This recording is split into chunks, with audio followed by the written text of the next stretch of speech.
Assalamu alaikum. My name is Anam Javed and my registration number is 16T82. This is the lecture number 14 of digital signal processing. In this lecture we will discuss what is sampling theorem, what is oversampling, what is undersampling, and how signal is reconstructed. First thing that we are going to discuss is what is sampling theorem. Sampling theorem is basically states that the sampling frequency of a signal is equal to the twice of the maximum frequency. Mathematically, this process can be written as the product of continuous signal and the sampling pulses, that is pulse train. It is written here as xs of t equals to x of t and p of t. P of t represents the pulse train. If we further simplify the above equation, we will get xs of f equals to 1 over t summation n varies from minus infinity to infinity xf minus and f of s. This equation is in frequency domain. We have a pulse train denoted by p of t. When we multiply our signal with this pulse train, we will get the specified samples of the input signal on these points of the pulses. Now if we further expand the above equation, we will get this form, and here we have a signal denoted as xc of t and p of t. When this xc of t is multiplied with p of t, we will get this x of t on each of the pulse of p of t. Only the frequency, that is minus omega and plus omega, varies due to the addition or subtraction of the xc of t signal. The next thing is what is oversampling.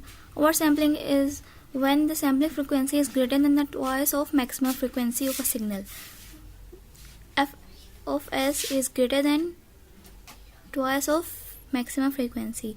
We will further implement it on MATLAB and the result is shown here.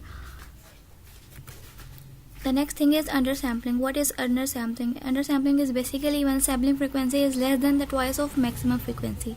That is, f of s is less than twice of maximum frequency.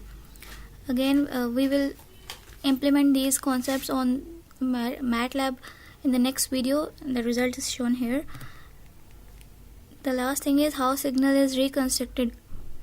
The case number 1 is when sampling frequency is equal to the twice of the maximum frequency. When we have this case, we will simply apply a low pass filter that will recover the analog signal spectrum, but this is an impractical approach. The next case is when sampling frequency is greater than twice of the maximum frequency.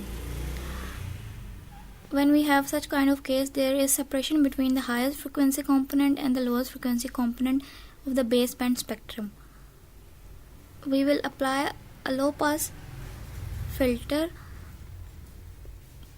but due to the separation, this will reject all the signal we achieved and the information is distorted to some extent. The case number 3 is when sampling frequency is less than twice of the maximum frequency.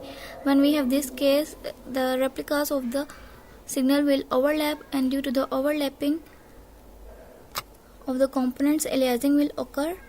Baseband spectrum and the spectrum of the first replica will undergo the aliasing, and due to this, the whole or the complete signal is distorted. Thank you for watching. Are you happy?